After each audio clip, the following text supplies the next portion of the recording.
Jacob Chansley submits a new motion asking for a correction to the sentence. Now, Jacob Chansley is out of custody, and he has a new lawyer, and he is on Twitter at Shipwreckedcrew. And he submitted this motion on April 27th. It's 22 pages, and it's called a motion to correct the sentence. Here is what it looks like. And as we go through this, I want to reference back to this law, 28 U.S. Code 2255. We're going to understand what this law allows Jacob Chansley to do, what the process looks like after this is submitted, what the government can do to respond, and what potential outcomes might be for Jacob Chansley. But you see, this was submitted on April 27th. It's 22 pages. United States of America versus Jacob Chansley. And you're thinking, this case is closed. It's overdone. He's already served his time. He's got released. He's at a halfway house or at a different location, and he is done and past this, right? Let's see. The motion comes from William Shipley, as we talked about, is on Twitter at Shipwreckedcrew.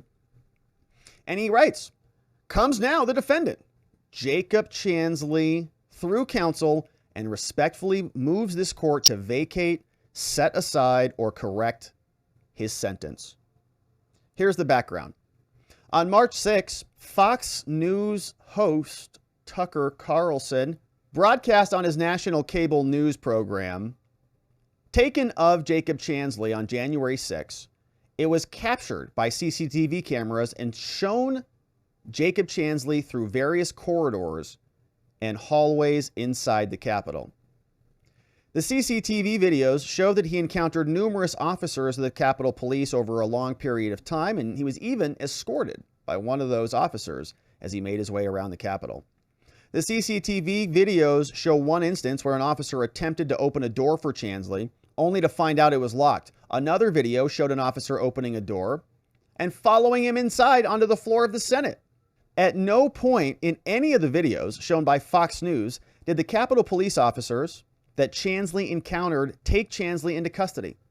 They didn't impede his movement inside the Capitol. In fact, one CCTV video showed him passing in between approximately 6 officers who were standing on both sides of the walkway about 10 feet wide. None attempted to block his movement, and we've seen all the video there. By the government's own timeline as set forth in its sentencing statement, Chansley entered the Capitol at 2:14, but he did not enter the chamber until 2:52, meaning he was walking inside the Capitol at sometimes escorted by the police, at times alone as portrayed, for 38 minutes before the door was opened for him to enter. Tucker Carlson stated that the videos were part of tens of thousands of hours of video. On March 9th, Dominic Pizzola, currently standing trial in the Proud Boys trial, filed a motion to dismiss the indictment in his case based on outrageous government misconduct, citing the exculpatory video referencing newly released CCTV footage by Fox News. The government filed their opposition. We've covered all of this in the Proud Boys case. In that opposition, the government made a very specific claim regarding the production in discovery of the CCTV videos. So this is a different case. Chansley is a totally separate case unrelated to the Proud Boys.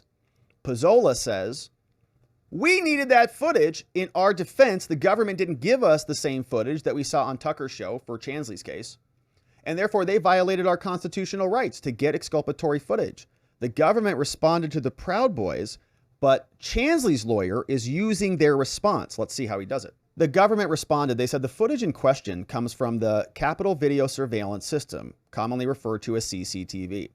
The court will be familiar with the numerous CCTV clips that have been introduced as exhibits during this trial. They say the CCTV footage is core evidence in nearly every January 6th case, and it was produced en masse, labeled by camera number and by time to all defense counsel in all cases, with the exception of one camera where the footage totaled approximately 10 seconds and implicated an evacuation route. All of the footage played on the television was disclosed to Pizzola and to Chansley by September 24th, 2021. In the videos, Pizzola and Chansley are shown together in video evidence because they were in physical proximity to one another, but there has never been any evidence that they knew each other, were part of the same group, or otherwise acting in concert. Chansley's defense continues, says, On March 17th, counsel for Mr. Chansley sent correspondence regarding the Nordine case filing, requesting specific details and documents from the case. Government prosecutors responded, and the response shows that Chansley is likely entitled to the relief sought by this motion. But discovery is necessary to obtain material beyond what we got from the government. The response establishes that the discovery in the Brady material was not provided in a manner that meets the standard in this circuit for disclosure of exculpatory material.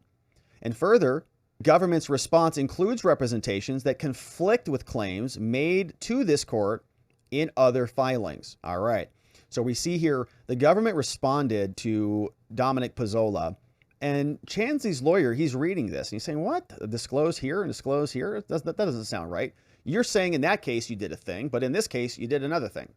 So he says discovery is necessary to determine whether and why the government misled this court and counsel during the year prior to Chansley's guilty plea, and then over approximately 3 months leading to his sentencing about the production of this discovery. It would have been favorable to Chansley at sentencing. So we get some background here. On January 10th, so just to be clear, if we zoom out on this, it's a discovery problem, and the government is saying they disclosed everything, and apparently they didn't. On January 11th, a grand jury indicted Mr. Chansley. A hearing was held. Fast forwarding a long time, September 3rd, Chansley enters a guilty plea. Paragraph E of the plea agreement allows for a collateral attack on his guilty plea based on newly discovered evidence. Okay, so a plea deal is like a contract between the government and a defendant and saying, hey, if you plead guilty to these charges, we're going to dismiss these charges. If you don't plead guilty, we're going to prosecute you on all of the charges, and we're probably going to ask for the maximum at trial when we win. And so you say, all right, well, if I plead guilty to this, will you dismiss all of these other more serious penalties and give me a benefit to doing that? Sure. But in the plea deals, in these contracts, there's a provision. It says, what happens if something new comes about? What happens if we wake up tomorrow and it turns out that the cop who pulled you over is a liar, right? We find, that he's a meth dealer and he put it in your briefcase. Whoa, what? Does that mean I have to still be guilty? No, there are provisions in the guilty plea that say if there's newly discovered evidence or if there's ineffective assistance of counsel, something can be done to open and attack this current judgment and conviction. On November 17th, this court sentenced Chansley to a term of imprisonment for 41 months based upon the plea agreement that was entered by his other attorney. Undersigned counsel filed a motion and got admitted, and Chansley's other lawyer was removed. So now let's talk about the legal standard here. This is referencing us over to the law. So let's put a pin in this and go actually read the law. The section that this lawyer is referencing is 2255, and we have that here, courtesy of our friends at Cornell. And they tell us the following. A prisoner in custody under the sentence of a court, which in this case would be Jacob Chansley, he's still under the custody of the court, claiming to be released upon the ground that this sentence was a violation of the Constitution. In this case, it's an illegal disclosure. He didn't get material that he should have gotten in order to make reasonable, intelligent, knowing decisions about his case. He didn't get the evidence that he needed. If that's happened, then it could be subject to collateral attack, and the person who is the victim of that may move the court to vacate, to set aside, or to correct the sentence. Now, we don't really know exactly what that means, right? What does that mean? Correct the sentence? So here's how it works. Unless the court just automatically receives this claim and says, wow, okay, that's egregious, and does something about it, the prisoner, in this case Chansley, is not entitled to relief. They don't get anything right there immediately, unless it's like so egregious the judge reads the motion and goes, whoa, and then just dismisses everything. But if it's not that high of a standard, the court shall then cause notice to go back over to the prosecutor, to the United States, and then grant another hearing to determine other issues. So to hold a separate proceeding where the different parties can make findings of fact, can make conclusions of law, kind of like another maybe mini trial. Not a full trial, don't even want to use that term really, but another hearing. If the court at the hearing finds that the judgment was rendered without jurisdiction, or the sentence was not imposed by law, or that there was a denial or an infringement of a constitutional right, or if it's open to collateral attack based upon ineffective assistance of counsel, which is authorized under the plea deal, if it's so bad as to render the judgment vulnerable to collateral attack, the judge shall vacate and set the judgment aside and discharge the prisoner, right? If it's so bad, the judge can just discharge. You're done, Jacob, you're done. You can resentence him and give him a whole new penalty. You can grant a new trial, says the law, right? Or you can correct the sentence as may appear appropriate. So pretty powerful ability here, but a very, very high standard, extremely high standard. And so it's obviously going to require a second hearing, and let's see how this unfolds. That's what the law looks like. And here they explain that to us. Here's what the court can do. They give us some case law. They talk about due process and how to prevail on a Brady claim. They talk a little bit about the ineffective assistance of counsel concept. And we're laying out all the rules. You see, all of this is case law, different citations that they are referencing. And so as we fast forward through this, here we go, we get some application. Now that we know how the rules work, they tell us, Chansley's lawyer writes, on March 6, Fox News and the host, Tucker, broadcast footage from inside the Capitol showing Jacob Chansley walk through a number of different locations. Officers are opening the door. They're even opening the door leading into the Senate chamber. On March 8th, 2023, Jacob Chansley's prior lawyer, called Albert Watkins, stated in a television interview he had never seen the videos played by Carlson. In fact, I think he was on the Tucker Carlson show. He said, they were not in the discovery I received. If I would have seen those videos, I would have done something differently about it. However, as noted above, the government responded to a series of questions posed by current counsel about this case. The government, in their response, they made specific representations about the CCTV videos. The pertinent part of the passage is captured below. You see what it looks like. This came from the prosecutor's office.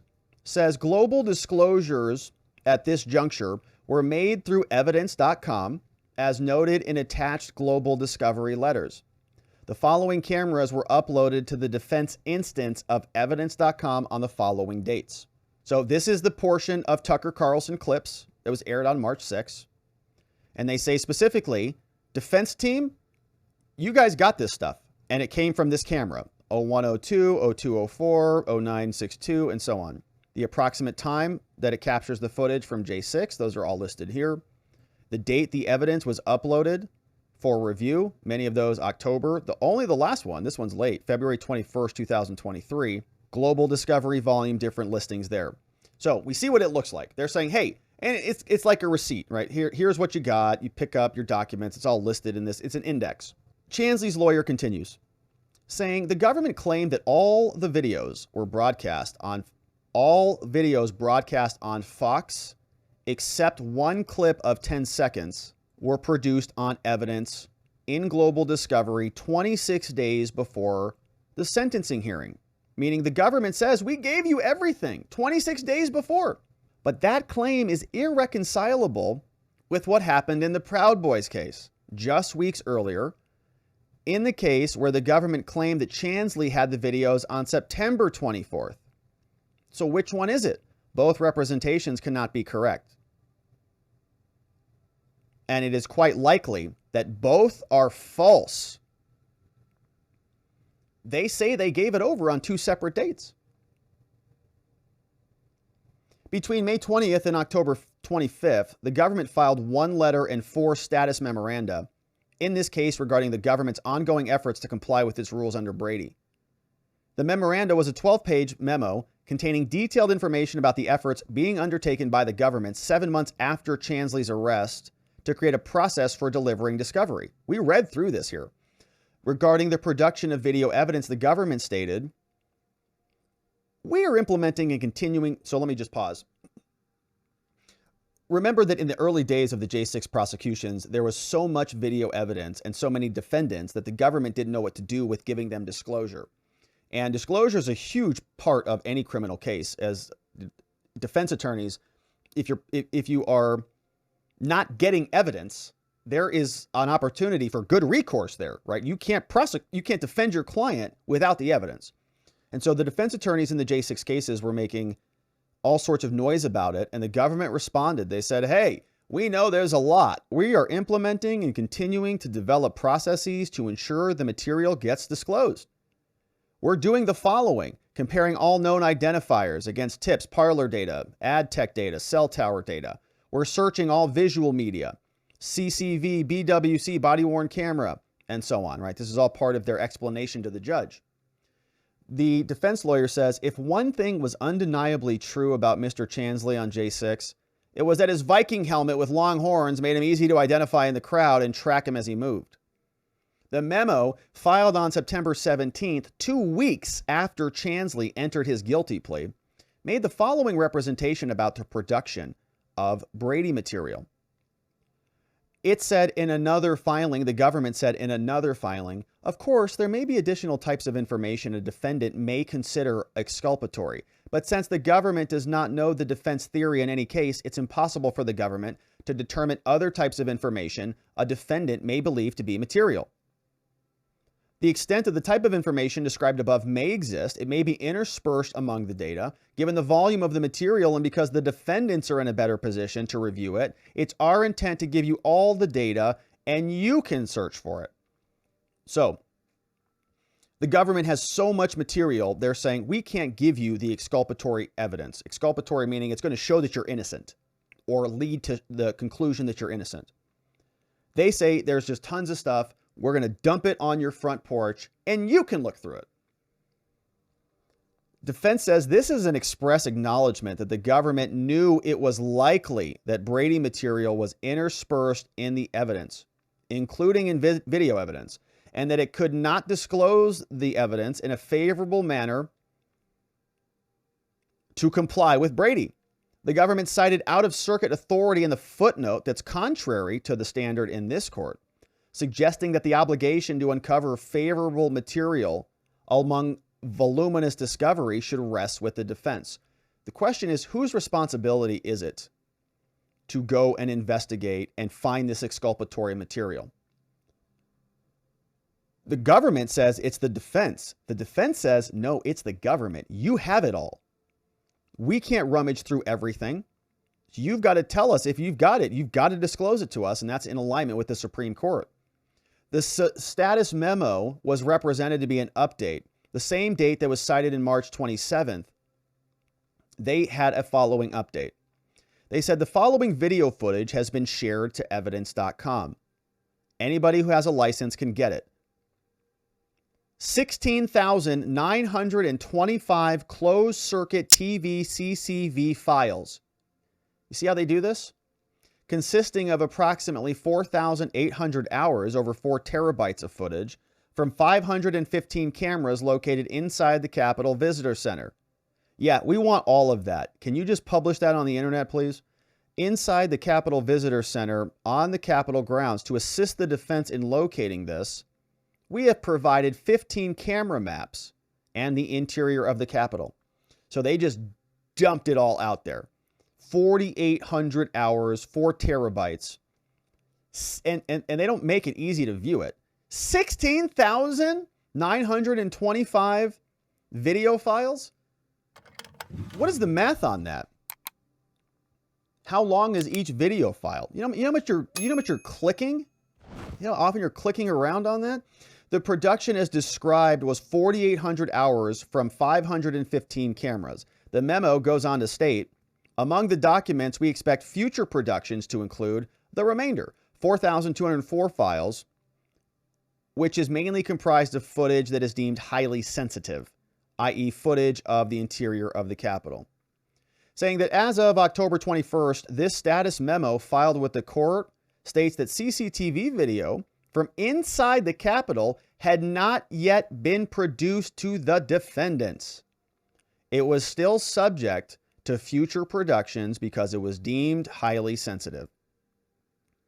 Meaning, Mr. Chansley and his counsel did not have the CCTV videos from inside the Capitol to use at his change of plea or at his sentencing. But the government did. And they knew they did. And they absolutely knew that that material was exculpatory. And they definitely saw it because they charged him.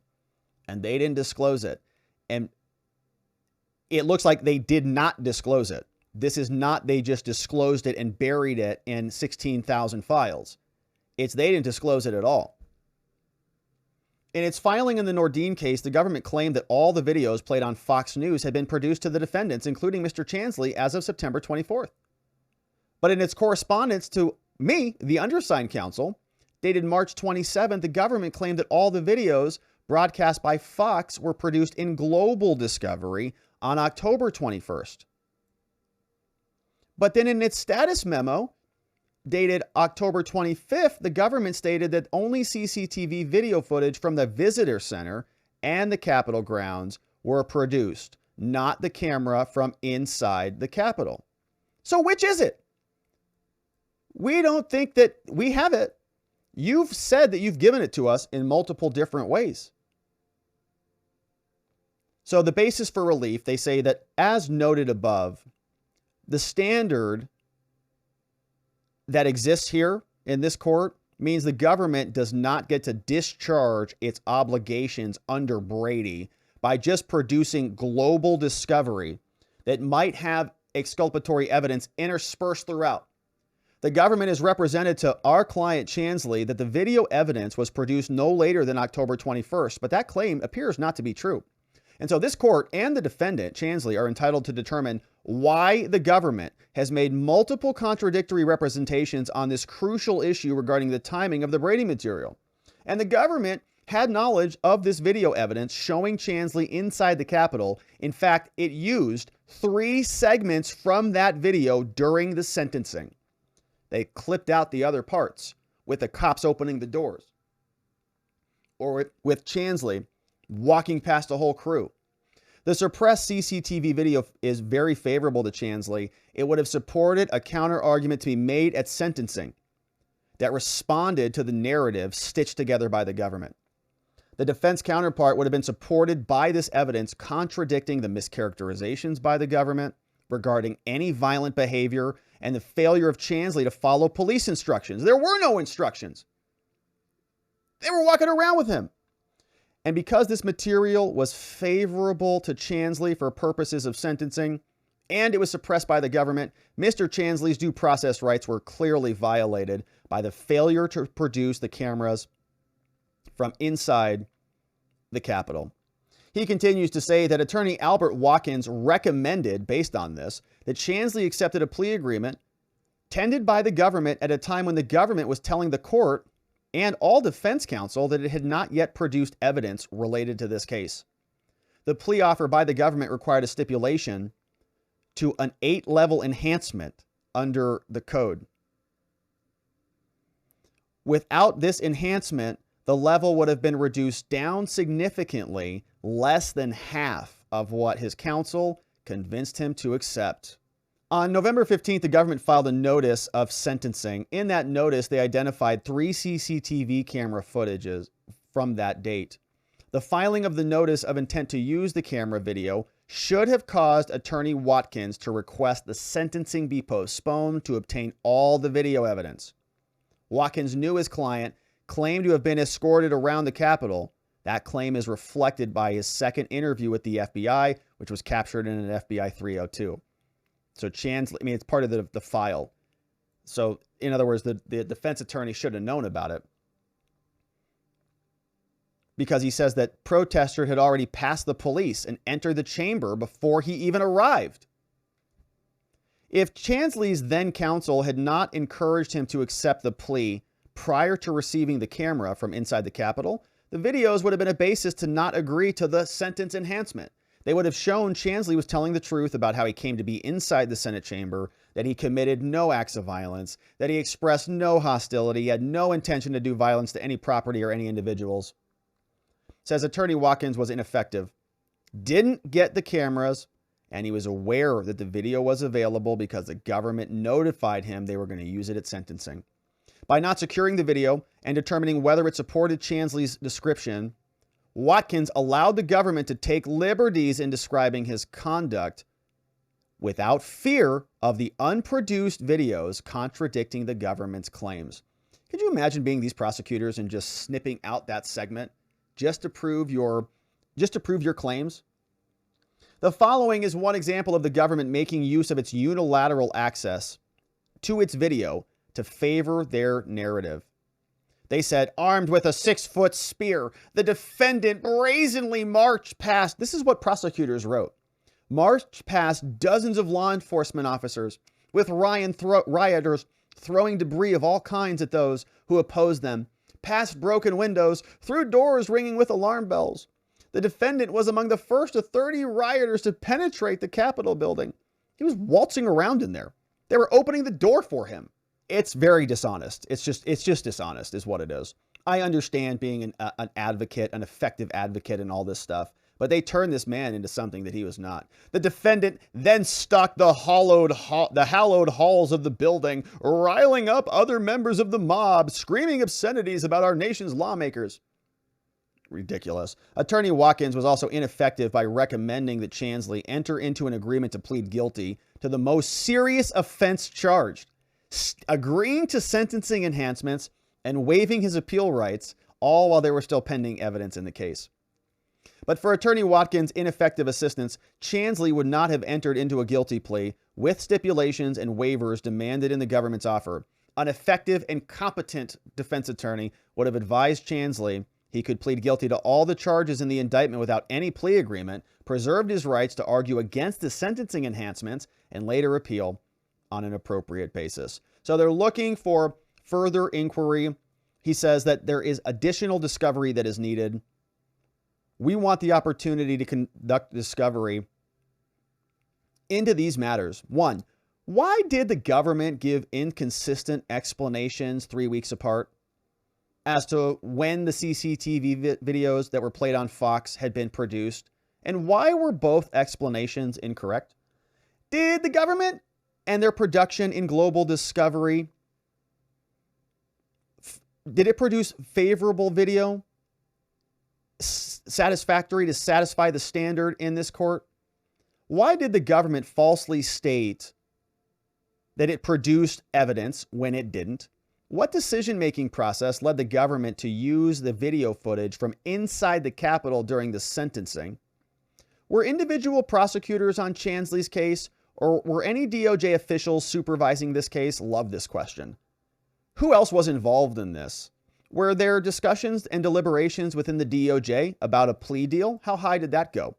So in conclusion, based on the foregoing, defendant Jacob Chansley moves this court to vacate, correct, and set aside the conviction and grant him the right to conduct discovery with regard to the facts in this case. Submitted, William Shipley, defense attorney for Jacob Chansley. Excellent filing. Very curious to see what comes out from this because it does feel exactly right. The government has been hiding evidence and exaggerating the evidence in many of these cases we've covered. And I think as more of these things come to light and as more of these trials are laid out on display, the government's inconsistencies are a lot more easily identifiable.